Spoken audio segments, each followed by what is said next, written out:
Commission ని కలిసిన మాల మహానాడు నేతలు. విద్యార్థులతో కలిసి మధ్యాహ్న భోజనం చేసిన ఎమ్మెల్యే ఆదిరెడ్డి శ్రీనివాస్. ఉమ్మపాల పంచదార ఫ్యాక్టరీని తెరిపించాలని డిమాండ్ చేసిన షుగర్ పరిరక్షణ సమితి.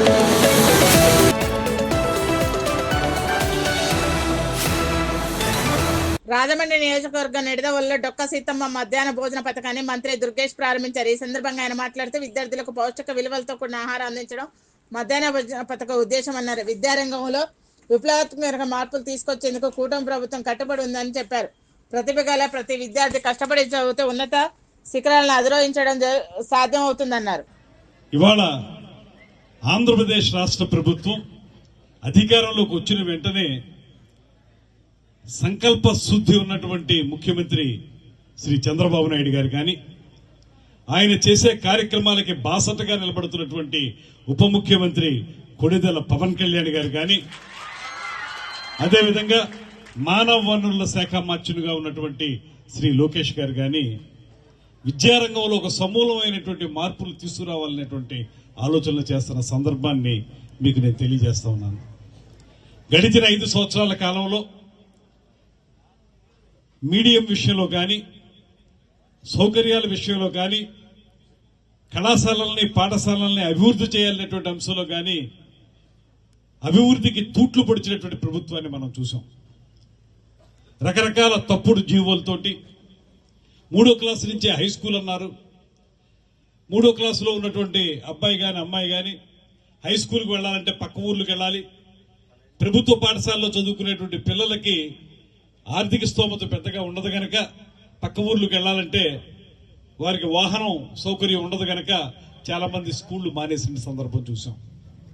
అదేవిధంగా ఆంగ్ల మాధ్యమం మాత్రమే ఉండాలి, ఇంగ్లీష్ మీడియం మాత్రమే ఉండాలనేటువంటి మాటతోటి జీవో తీసుకురావడం వల్ల చదువుకునేటువంటి పిల్లలకి ఇబ్బంది కలిగింది. అప్పటి వరకు తెలుగు మీడియంలో బోధన చేసేటువంటి అధ్యాపకులకు కూడా ఇంగ్లీష్ మీడియంలో బోధన చేయడం అనేది కొంత ఇబ్బందికరంగా మారింది. దీనివల్ల కూడా డ్రాప్ అవుట్ శాతం చాలా పెరిగిపోయింది. అటువంటి నేపథ్యాన్ని చూసాం.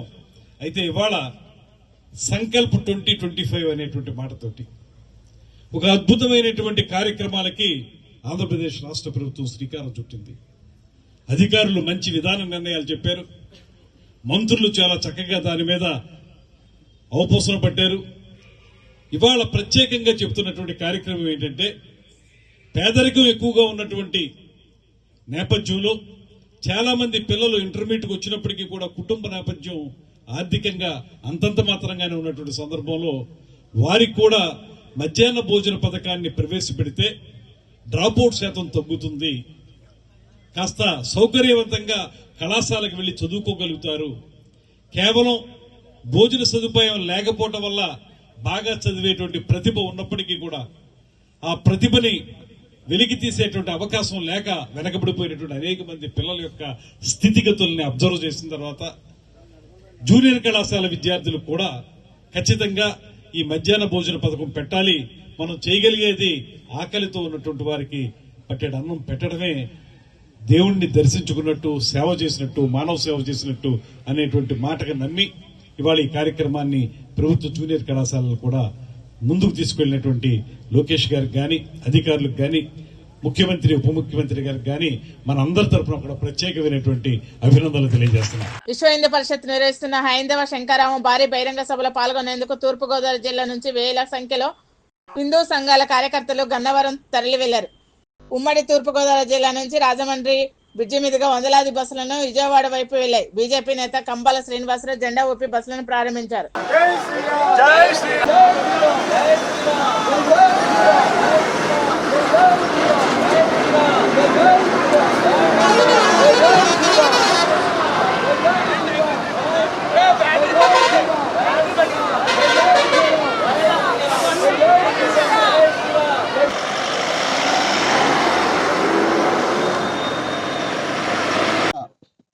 హైందవ శంకారామం అనుకున్న తేదీ రానే వచ్చింది. ఒక్కరోజే ఉంది.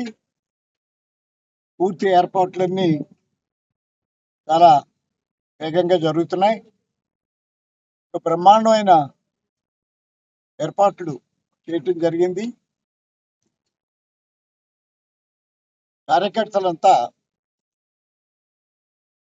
వారు వచ్చే సమయం ఆసనం అయింది. చాలా మంది దూర ప్రదేశాల నుంచి వచ్చే వాళ్ళంతా బయలుదేరి సాయంకాలం బయలుదేరి పొద్దుటికే వచ్చే ఏర్పాటు చేసుకున్నారు. అలా డిఫరెంట్ ఏరియాస్ నుంచి వచ్చే వాళ్ళని ట్రాఫిక్ ఇబ్బంది లేకుండా ఉండే విధంగా వారు ఏ సమయంలో బయలుదేరాలి, ఏ సమయానికి చేరాలి, ఏ రూట్ లో రావాలి అనేదంతా కూడా పూర్తిగా వాళ్ళందరికీ తెలియపెట్టడం జరిగింది. సుమారు 3,500 బస్సులు మీద రాష్ట్ర వ్యాప్తంగా హిందూ బంధువులంతా కూడా సాయంకాలానికి కొంతమంది రైళ్లలో రేపు పొద్దుటకి చేరుతున్నారు. సుమారు 8 రైళ్లలో వస్తున్నారు హిందూ బంధువులు. అలాగే వారందరికీ కూడా రాత్రి వచ్చిన వారికి రాత్రికి ప్రొద్దుటే వారికి కావలసిన అల్పాహారం, కాలకృత్యాలు తీర్చుకుంటూ కోసం టాయిలెట్స్ అవన్నీ కూడా ఏర్పాటు చేయడం జరిగింది. అలాగే మిగతా వాళ్ళు కూడా వచ్చే వాళ్ళందరికీ కూడా భోజనం ఏర్పాటు చేయడం జరిగింది. వాళ్ళ పార్కింగ్ ప్లేసెస్ లోనే ఆ భోజనం ఏర్పాట్లు చేయడం జరిగింది. అంచేత సుమారు 1-2 కిలోమీటర్ల దూరం వాళ్ళు నడవలసిన పరిస్థితి ఉంది. ఎందుకంటే ట్రాఫిక్ ఇక్కడ దాకా రావాలంటే చాలా కష్టం కాబట్టి బాగా ఎక్కువ దూరం అయితే 3 కిలోమీటర్లు నడవలసి ఉంటుంది. అయినా కూడా అంతా ఎంతో ఉత్సాహంగా ఉండి ఈ బ్రహ్మాండమైన ఈ స్థలానికి రావాలని వాళ్ళంతా ఉరువులు ఆడుతున్నారు. దీని ముఖ్య ఉద్దేశం మనం గతంలో కూడా మాట్లాడుకున్నాం. స్వయం ప్రతిపత్తి దేవాలయాలు ప్రభుత్వం గుప్పిట్లో ఉన్నాయి. ఇతర మతాలన్నిటికీ వాళ్ళకి మతాల వారి అందరికీ వాళ్ళకి స్వేచ్ఛ ఉంది, కానీ హిందువులకి ఆ స్వేచ్ఛ లేకుండా రాజ్యాంగం నిర్దేశించినా కూడా వారు దాన్ని ఖాతరు చేయకుండా ప్రభుత్వాలే వాటిని రన్ చేయటం, భక్తులకి దూరంగా ఉండేటట్టుగా చేయటం, దేవాలయాల్లో అన్య మతస్థులు భక్తి శ్రద్ధలు లేని వాళ్ళు కూడా ఎత్తిస్టులు కూడా వాళ్ళు పాలించే పరిస్థితి ఉంది. ప్రభుత్వ జూనియర్ కళాశాలలో డొక్క సీతమ్మ మధ్యాహ్న భోజన పథకం కార్యక్రమానికి రాజమండ్రి సిటీ ఎమ్మెల్యే ఆదిరెడ్డి శ్రీనివాస్ ముఖ్య అతిథిగా హాజరయ్యారు. ఈ సందర్భంగా అక్కడ విద్యార్థులతో కలిసి భోజనం చేశారు.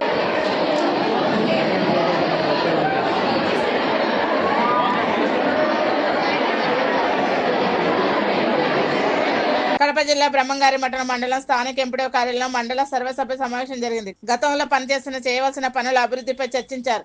మండల పరిధిలోని పలు సమస్యలపై సర్పంచులు గలం ఎత్తారు. ఈ సందర్భంగా తహసీల్దార్ దామోదర్ రెడ్డి మాట్లాడుతూ మండలంలో రెవెన్యూ సమస్యలు అధికంగా ఉన్నమాట వాస్తవమే. గత ఏడాది చివరి మాసం నుండి జరిగే రెవెన్యూ సదస్సులో అనేక సమస్యలు తమ దృష్టికి వచ్చాయన్నారు. వచ్చిన ఫిర్యాదును పరిశీలించి 15 రోజుల లోపల సమస్యలకు పరిష్కారం చేస్తామని చెప్పారు.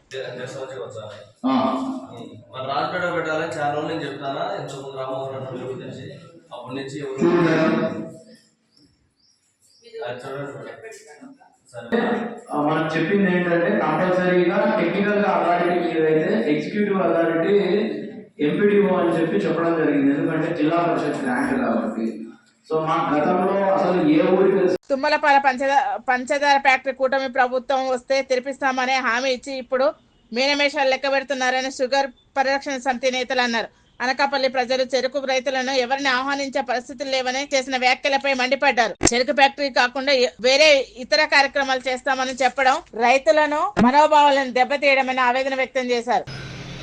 13,000 మంది రైతులు, చెరుకు రైతులు ఉన్న తుమ్మపాల షుగర్ ఫ్యాక్టరీని షుగర్ ఫ్యాక్టరీ కాకుండా ఇతర వాటికి మళ్ళిస్తామని చెప్పి స్థానిక శాసనసభ్యులు ప్రెస్ మీట్లో చెప్పడం రైతు సోదరులందరికీ ఆశ్చర్యం కలిగిందని. ఎందువలంటే గత ప్రభుత్వం మోసం చేసింది, షుగర్ ఫ్యాక్టరీ ఇస్తానని. ఈ ప్రభుత్వం కూటమి ప్రభుత్వం వస్తే తప్పకుండా షుగర్ ఫ్యాక్టరీ తెప్పిస్తాం, రైతులను ఆదుకుంటామని పవన్ కళ్యాణ్ గారు, చంద్రబాబు నాయుడు గారు, పార్లమెంట్ సభ్యులు సీఎం రమేష్ గారు 4 రోడ్లలో ప్రజల సమక్షంలో హామీ ఇవ్వడం జరిగింది. ఆ హామీని నిలబెట్టుకోవాలని కూడా ఇప్పుడు మేమందరం కూడా కోరుతున్నాం. సుమారు 500 కోట్ల ఆస్తులు ఉన్న షుగర్ ఫ్యాక్టరీకి మరి గత ప్రభుత్వం నిర్ణయం చేసింది, ప్రభుత్వం వస్తుందని ఆశపడ్డ వీళ్ళు కూడా తప్పుడు ప్రకటన చేయడం రైతులు ఆందోళన చెందుతున్నారు.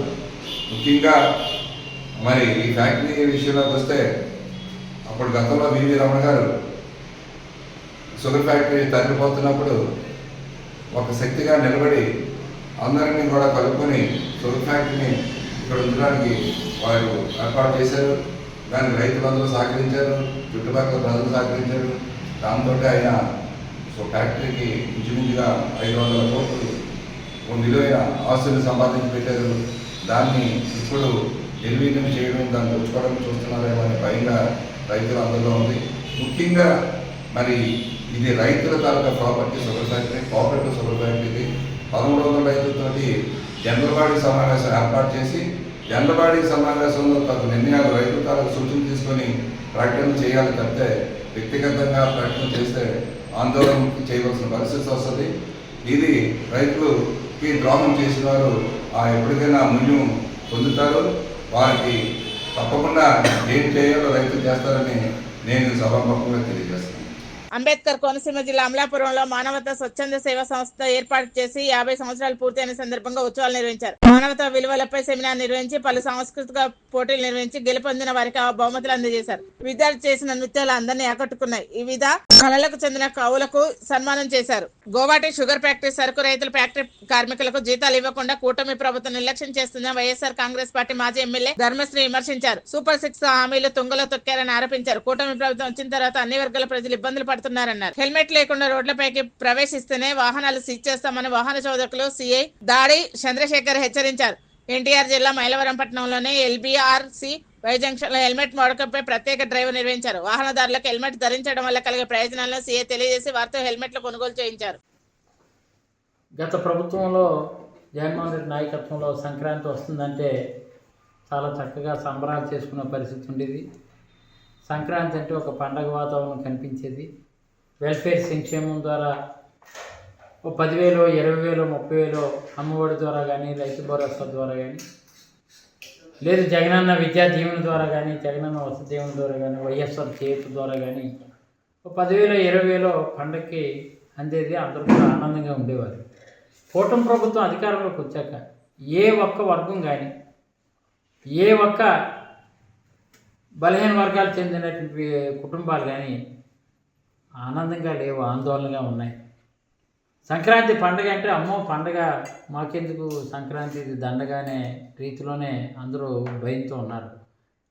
కారణం ఈరోజు వెల్ఫేర్ ద్వారా సూపర్ 6 అన్నారు. సూపర్ 6నేమో పక్కన పెట్టే పరిస్థితి ఉండడంతో పాటు ఊరికో 10 షాపులను బెల్ట్ షాపులు పెట్టి పేదవాడి సొమ్మునే ఇష్టారాజ్యంగా పొలగొట్టే కార్యక్రమం కూటమి ప్రభుత్వం ఎజెండాగా పెట్టుకుంది తప్ప పేదవాడిని ఆదుకుందాం, ఒక సన్నకారు చిన్నకారు రైతాంగాన్ని ఆదుకుందాం అనే చిత్తశుద్ధి చంద్రబాబు నాయుడు దగ్గర నుంచి గెలిచిన శాసనసభ్యుల వరకు ఏ ఒక్కరు కూడా లేని పరిస్థితి కనిపిస్తుందని ప్రజలు అడుగుతున్నటువంటి మాట. ఈరోజు ఈ ప్రాంతానికి సంబంధించిన చక్కెర కర్మాగారంలో మా హయాంలో ఆ రోజు 1,70,000 క్రషింగ్ ఆడితే 9,70,00,000 నిధులు వచ్చున్నాయి. మొలాసెక్స్ ద్వారా 4.5 కోట్లు, ఇంకా షుగర్ అమ్మిన ద్వారా వచ్చినటువంటి 1,76,00,000, అలాగే కోజనరేషన్ ద్వారా 86,00,000 రూపాయలు, అలాగే ఇంకా మొలాసెస్ ఇంకో 1,50,00,000 ఉంది. వరుస 9,48,00,000 రూపాయలు ఆల్రెడీ ఉన్నాయి. మీరు ఇక్కడ ఉన్నట్టు గెలిచినటువంటి శాసనసభ్యులైనటువంటి కేఎస్ఎన్ రాజు కానీ, బండారు సత్యనారాయణ కానీ మీరు ప్రభుత్వం ద్వారా రూపాయి ఇవ్వక్కర్లేదు. ఎందుకంటే మీరు వచ్చిన తర్వాత వచ్చినటువంటి నిధులు ఏవి లేవు. ఒక్క చెరుకు గడ కూడా ఇంతవరకు ఆడలేదు. ఆడకుండానే గత ఏడాది ఆడినటువంటి డబ్బు ఇక్కడ ఉంది. ఎందుకు జాప్యం చేస్తున్నారు, ఎందుకు ఆ డబ్బుని గోప్యంగా ఉంచుతున్నారు అంటే ఫ్యాక్టరీ నష్టాలు ఉంచినట్టు చూపించి ఏ సీఎం రమేష్కో, ఏ బడాబాబుకో, ఏ పారిశ్రామికవేత్తకో అమ్మేద్దామని కుట్ర చేస్తున్నారని మాత్రం ప్రతి చెరుకు రైతులను కూడా ఈ ఆందోళన కొట్టొచ్చినట్టు కనిపిస్తుంది. నేను అందుకే ఈ సందర్భంగా చెప్తున్నాను. మీరు అన్నారు జనరల్ బాడీ మీటింగ్లో అఖిలపక్ష సమావేశం పెడతాం, మన ఫ్యాక్టరీని డిస్టిలరీ కింద పెడదామా, ఇథనాల్ ఇండస్ట్రీ కింద పెడదామా, అఖిలపక్ష సమావేశం పెట్టి ఏర్పాటు చేసుకొని ప్రభుత్వం ద్వారా ధర్మశ్రీ తీసుకొచ్చింది 89 కోట్లు అయితే అంతకన్నా నేను ఇంకా ఈ జీవోలు చూపించి అంతకన్నా అదనంగా తీసుకొస్తానని స్థానిక శాసనసభ్యులు కూడా ఆ రోజు మాట ఇచ్చాడు. మరి కలెక్టర్ కూడా చైర్మన్గా ఉండి కలెక్టర్ కూడా రైతుకి ఇవ్వాల్సినట్టు బాకీ ఏదైతే ఉందో 5 కోట్ల రూపాయలు బాకీ వెంటనే చెల్లిస్తాను అని చెప్పి దసరాకి ఇచ్చేస్తున్నారు. దసరా పోయింది, దీపావళి పోయింది, నాగుల చవితి పోయింది, కడక నూతన సంవత్సరం పోయింది. ఇప్పుడు సంక్రాంతి ఇంకొక వారం రోజుల్లో సంక్రాంతి వస్తుంది. ఇంతవరకు కూడా రోజుకి ఎప్పటికప్పుడు కూడా ప్రతిసారి మీకు జ్ఞాపకం చేస్తూనే ఉన్నాం, నెలకి 2 సార్లు మీతో మాట్లాడుతూనే ఉన్నాం. కానీ ఇంతవరకు కూడా ఏదో రైతుకి 200 ఇచ్చేసి ఆపేద్దామని అనుకుంటున్నారట. అది చాలా తప్పుడు విధానం. రైతుకి ఇవ్వాల్సింది 350 రూపాయలు. బెల్టేజ్ ద్వారా వచ్చినటువంటిది ట్రాన్స్పోర్ట్ వాళ్ళు తోలుకుంటే అదొక 50 రూపాయలు, వెరసి 400 రూపాయలు ఒక్కొక్క రైతుకి గేట్ ఏరియాలో ఉన్నటువంటి ప్రాంతంలో ఉన్నటువంటి వాళ్ళకి ఇవ్వాలి. మీరు ఈరోజు 200 ఇచ్చి దులిపేద్దాం, మిగిలిన 200 ఇవ్వక్కర్లేదని అనుకుంటే మాత్రం రైతుల తరపు నుంచి పోరాటం చేయడానికి సంసిద్ధంగా ఇక్కడ ఉన్నటువంటి ఇదో సూనాని గారు ఉన్నారు, చంద్రరావు ఉన్నారు, పలా నరసింహరావు ఉన్నారు, అలాగే శంకరరావు ఉన్నారు, ఇక జడ్పేటి శ్రీకాంత్ బచ్చవాడప్పారావు వీళ్ళందరూ ఉన్నారు. మేమందరం కూడా ఒక కాటాల వారిగా విభజన చేసి కాటాల వారిగా ఆందోళన చేయడం కోసం ఈ నెల 20వ తారీఖు తర్వాత డెఫినెట్గా కాటాల వారిగా ఆందోళన చేస్తాం. ఎందుకంటే ఫ్యాక్టరీ ఏర్పడి 1962లో స్టార్ట్ అయినటువంటి చోడవరం చక్కెర కర్మాగారం ఎంత దౌర్భాగ్యం ఎప్పుడు లేదు. పండుగ వచ్చేస్తున్నా ఇంతవరకు సీజన్ స్టార్ట్ చేయలేదు. ఎందుకు స్టార్ట్ చేయలేదని ప్రశ్నిస్తున్నాం. ఏ అఖిల పక్ష సమావేశం లేదు. మీరు గెలిచి ఏం చేస్తున్నారు? ఆర్భాటాల కోసం, సన్మానాల కోసం కాదే. మమ్మల్ని ఏం పక్కన పెట్టి మిమ్మల్ని పక్కన చేర్చుకొని మీరు మిమ్మల్ని హక్కును చేర్చుకొని మిమ్మల్ని ఒక బాధ్యత స్థానంలో పెట్టారు. మరి మాడుగుల శాసనసభ్యులు ఉన్నటువంటి బండారు సత్యనారాయణ కానీ లేదు కేఎస్ఎన్ రాజు కానీ మీరు ఇమీడియట్గా రెస్పాండ్ అవ్వాల్సినటువంటి అవసరం ఉంది. లేదంటే చెరుకు రైతుల ఆగ్రహానికి త్వరలోనే గురి కాబోతున్నారని మాత్రం మీకు హెచ్చరిస్తున్నాను. ఎందుకంటే ఈ విషయంలో ఇంత దౌర్భాగ్యమా? జనవరి వచ్చింది, జనవరి అప్పుడే రేపు నాకు తెలిసి అయితే రేపు పండగ వరకు కూడా ఫ్యాక్టరీని స్టార్ట్ చేసే పరిస్థితి కనిపించట్లేదు. ఇమీడియట్గా చేయకపోతే మాత్రం ఇక్కడ ఉన్న చెరుకు కూడా ఎండిపోయే ప్రమాదం ఉంది. పడిపోయిన తర్వాత లేదు మీకు ఇక్కడ ఉన్నటువంటి రికవరీ తగ్గిపోయింది, మేము ఇవ్వలేము, అంచేది ఇంకా నష్టాల్లో పోతుంది, ఈ ఫ్యాక్టరీని ఏసీఎం రమేష్కి అమ్మేస్తాం అనుకుంటే మాత్రం చాలా తీవ్రమైనటువంటి ఉద్యమాన్ని లేవనెత్తడం కోసం ఈ ప్రాంత రైతులందరూ సంసిద్ధంగా ఉన్నారని మాత్రం ఆ రైతులకు అండగా ఉండడం కోసం వైఎస్ఆర్ కాంగ్రెస్ పార్టీ ముందుగా ఉంటుంది. అంచేతే మా వైఎస్ఆర్ కాంగ్రెస్ పార్టీ అధ్యక్షుడైన జగన్మోహన్ రెడ్డి గారి నాయకత్వంలో అవసరమైతే పెద్ద ఎత్తున ఆందోళన చేపట్టడం కోసం సంసిద్ధంగా ఉన్నాం. దయచేసి ఇప్పటికైనా కళ్ళు తెరిచి ఇది షుగర్ ఫ్యాక్టరీని వెంటనే తెరిచి ఫ్యాక్టరీని ఓపెన్ చేసి ఇమీడియట్గా ఇక్కడ ఉండే కటింగ్ ఆర్డర్స్ అందరికీ ఇష్యూ చేసి రేపటి నుంచి స్టార్ట్ చేయాలని, అలాగే చెరుకుకి ఇవ్వాల్సినటువంటి చెరుకు రైతులకు ఇవ్వాల్సినటువంటి బాకీ తక్షణ 5 కోట్లు ఇవ్వాలని, ఈ ఫ్యాక్టరీని ఆదుకోవడం కోసం మేము 89,88 తెచ్చాం. కనీసం అందులో సగం అమౌంట్ 48 కోట్లు తీసుకొస్తే అప్పు తీరిపోద్ది, చెరుకు అప్పు తీరిపోద్ది, గ్రాట్యుటీ, కార్మికులకు ఇవ్వాల్సిన జీతాలు పెండింగ్ కూడా అన్నీ కూడా క్లియర్ అయిపోతాయి. అన్నీ క్లియర్ అయిపోయి ఫ్యాక్టరీని ప్రగతి పదం నడిపిస్తాయి. ఎందుకంటే ఈ ఫ్యాక్టరీ ఆదుకోవడం ఈ ప్రభుత్వం పెద్ద విశేషం కాదు. ఎందుకు విశేషం కాదు? ఎందుకంటే ఆ రోజైతే 11 కోఆపరేటివ్ ఫ్యాక్టరీలు ఉండి ఈరోజు ఒక ఫ్యాక్టరీ ఉంది. ఒక ఫ్యాక్టరీ 48 కోట్లు ప్రభుత్వం ఆదుకోవడం పెద్ద అసలు చాలా చిన్న విషయం. మీరు వెళ్ళి కూర్చుంటే చాలా డిపార్ట్మెంట్లో కూర్చుంటే తక్షణమే అమౌంట్ రిలీజ్ చేయడానికి 50 కోట్లు 48 కోట్లు తీసుకురావడం పెద్ద విశేషం కాదు. అంచేత మీకు చేతనైతే రైతుల తరపున ఇది అవసరమైతే మేము అందరం కూడా వస్తాం, ముఖ్యమంత్రిని కలుద్దాం, కాటాల వారిగా రైతాంగాన్ని అందరం కూడా ఒక అవసరమైతే 1 బస్సు 2 బస్సులు వేసుకుని మనందరం వెళ్దాం, మన ఫ్యాక్టరీని ఆదుకునే పరిస్థితిని తీసుకొద్దాం. మీరే నాయకత్వం వహించి ముందుకు తీసుకెళ్ళండి, మేము వెనక రావడానికి సంసిద్ధంగా ఉన్నాం.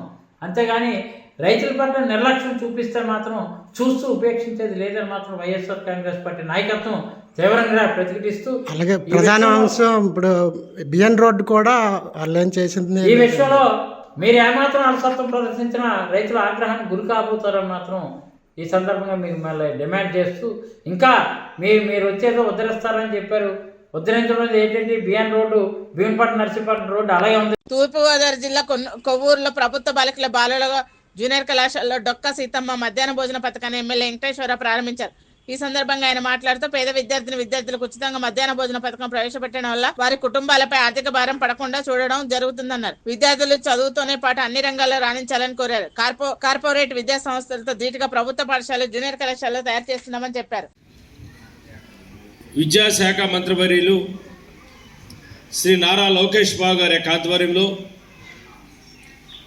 డొక్కా సీతమ్మ గారి యొక్క నామకరణం మీద ఇంటర్మీడియట్ చదువుతున్నటువంటి పిల్లలందరికీ కూడా ఉచిత భోజన వసతి కల్పించాలని చెప్పిన ఒక ఈరోజు రాష్ట్ర వ్యాప్తంగా అన్ని ప్రభుత్వ జూనియర్ కళాశాలలో మధ్యాహ్న భోజన పథకం ప్రారంభిస్తున్నందుకు గౌరవ ముఖ్యమంత్రి వర్యులు నారా లోకేష్ బాబు గారికి మొట్టమొదటిసారిగా అభినందనలు తెలియజేసుకుంటూ ఈ కార్యక్రమానికి ఇక్కడ వేదిక మీద విచ్చేసినటువంటి మీ ప్రిన్సిపాల్ గారికి, వివిధ హోదాలో ఉన్నటువంటి ఎన్డీఏ అంబేద్కర్ కోనసీమ జిల్లా ముమ్మడివరం శ్రీ బాలాజీ ఇంగ్లీష్ మీడియం స్కూల్లో సంక్రాంతి సంబరాలు ఘనంగా నిర్వహించారు. సాంప్రదాయంగా వస్తున్న భోగి పండ్ల కార్యక్రమం, భోగి మంటలు, రంగవల్లులు, ముగ్గుల పోటీలు, బొమ్మల కొలువు, తేడి తాలినంకలతో ప్రబల ఉత్సవం, పిండి వంటలను తెలుపుతూ వేడుకల్లో విద్యార్థులు పాల్గొన్నారు. ఈ కార్యక్రమంలో పాఠశాల కరెస్పాండెంట్ సుజాత, వ్యవస్థాపకులు శాస్త్రి, పివి రామరాజ్ తదితరులు పాల్గొన్నారు. కృష్ణా జిల్లా గన్నవరం నియోజకవర్గం కేసరపల్లిలో నిర్వహించనున్న విశ్వ హిందూ పరిషత్ 5వ శంకరాం భారీ బహిరంగ సభ ఏర్పాట్ల పనులను కేంద్ర మంత్రి భూపతిరాజ్ శ్రీనివాస్ వర్మ, ఎమ్మెల్యే కామినేని శ్రీనివాస్, విశ్వ హిందూ పరిషత్ రాష్ట్ర కోశాధ్యక్షుడు దుర్గా ప్రసాద్ రాజు పరిశీలించారు. ఈ సందర్భంగా గోకరాజు గంగరాజు మాట్లాడుతూ సుమారు 30 ఎకరాల స్థలంలో భారీ బహిరంగ సభను పార్కింగ్ కోసం 150 ఎకరాలను సిద్ధం చేశామన్నారు. విశ్వ హిందూ పరిషత్ తరపున దేశంలో దేవాలయ స్వయం ప్రతిపత్తి కోరుకుంటూ హైందవ శంకరాం పేరుతో భారీ బహిరంగ సభ నిర్వహిస్తున్నామని చెప్పారు. జరుగుతున్నాయి. బ్రహ్మాండమైన ఏర్పాట్లు చేయటం జరిగింది. కార్యకర్తలంతా వారు వచ్చే సమయం ఆసనం అయింది. చాలా మంది దూర ప్రదేశాల నుంచి వచ్చే వాళ్ళంతా బయలుదేరి సాయంకాలం బయలుదేరి పొద్దుటికే వచ్చే ఏర్పాటు చేసుకున్నారు. అలా డిఫరెంట్ ఏరియాస్ నుంచి వచ్చే వాళ్ళని ట్రాఫిక్ ఇబ్బంది లేకుండా ఉండే విధంగా వారు ఏ సమయంలో బయలుదేరాలి, ఏ సమయానికి చేరాలి, ఏ రూట్లో రావాలి అనేదంతా కూడా పూర్తిగా వాళ్ళందరికీ తెలియపెట్టడం జరిగింది. సుమారు 3500 బస్సులు మీద రాష్ట్ర వ్యాప్తంగా హిందూ బంధువులంతా కూడా సాయంకాలానికి కొంతమంది రైళ్లలో రేపు పొద్దుటకి చేరుతున్నారు. సుమారు 8 రైళ్లలో వస్తున్నారు హిందూ బంధువులు. అలాగే వారందరికీ కూడా రాత్రి వచ్చిన వారికి రాత్రికి ప్రొద్దుటే వారికి కావలసిన అల్పాహారం, కాలకూర్చాలు తీర్చుకుంటూ కోసం టాయిలెట్స్ అవన్నీ కూడా ఏర్పాటు చేయడం జరిగింది. అలాగే మిగతా వాళ్ళు కూడా వచ్చే వాళ్ళందరికీ కూడా భోజనం ఏర్పాటు చేయడం జరిగింది. వాళ్ళ పార్కింగ్ ప్లేసెస్లోనే ఆ భోజనం ఏర్పాట్లు చేయడం జరిగింది. అంచేత సుమారు 1-2 కిలోమీటర్ల దూరం వాళ్ళు నడవలసిన పరిస్థితి ఉంది. ఎందుకంటే ట్రాఫిక్ ఇక్కడ దాకా రావాలంటే చాలా కష్టం కాబట్టి బాగా ఎక్కువ దూరం అయితే 3 కిలోమీటర్లు నడవలసి ఉంటుంది. అయినా కూడా అంతా ఎంతో ఉత్సాహంగా ఉండి ఈ బ్రహ్మాండమైన ఈ స్థలానికి రావాలని వాళ్ళంతా ఉరువులు ఆడుతున్నారు. దీని ముఖ్య ఉద్దేశం మనం గతంలో కూడా మాట్లాడుకున్నాం. స్వయం ప్రతిపత్తి దేవాలయాలు ప్రభుత్వం గుప్పిట్లో ఉన్నాయి. ఇతర మతాలన్నిటికీ వాళ్ళకి మతాల వారి అందరికీ వాళ్ళకి స్వేచ్ఛ ఉంది, కానీ హిందువులకి ఆ స్వేచ్ఛ లేకుండా రాజ్యాంగం నిర్దేశించినా కూడా వాళ్ళు దాన్ని ఖాతరు చేయకుండా ప్రభుత్వాలే వాటిని రన్ చేయటం, భక్తులకి దూరంగా ఉండేటట్టుగా చేయటం, దేవాలయాల్లో అన్య మతస్థులు భక్తి శ్రద్ధలు లేని వాళ్ళు కూడా, ఎత్తిస్టులు కూడా వాళ్ళు పాలించే పరిస్థితి ఉంది. నెల్లూరు జిల్లా ఎస్సీ వర్గీకరణపై ఏకసభ commission retired IAS officer Raju మిశ్రమని రాష్ట్ర మాలమహానాడు, నెల్లూరు జిల్లా మాలమహానాడు ఉద్యోగ సంఘ నాయకులు కలిసి తమ అభిప్రాయాన్ని విన్నవించారు. గతంలో వేసినటువంటి ఉషా మెహన్ కమిషన్, అదే విధంగా రామచంద్ర కమిషన్ నివేదికలు పంపించడం జరిగిందన్నారు. తెలంగాణ మాదిగల ఓటు బ్యాంక్ కోసం వర్గీకరణ చేయవద్దని కోరారు.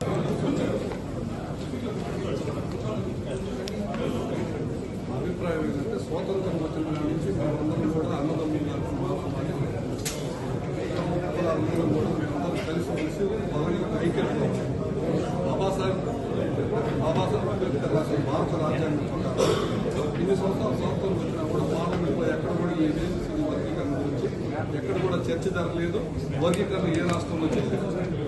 కానీ మొన్న జరిగినటువంటి ఆగస్టు 1వ తేదీ ఇచ్చిన జడ్జిమెంట్ని మేమంతా భారతదేశంలో కాకుండా ఆంధ్ర రాష్ట్రం, ఉమ్మడి రాష్ట్రాలు కూడా అన్ని వ్యతిరేకిస్తారు. జడ్జిమెంట్ని దయచేసి దాన్ని రద్దు చేసి మాకు న్యాయం చేయాలని చెప్పి మేమందరూ అన్నదమ్ములు అన్నదాన్ని కల్పించారండి. ఈ కమిషన్ ద్వారా గౌరవ ముఖ్యమంత్రి గారు కూడా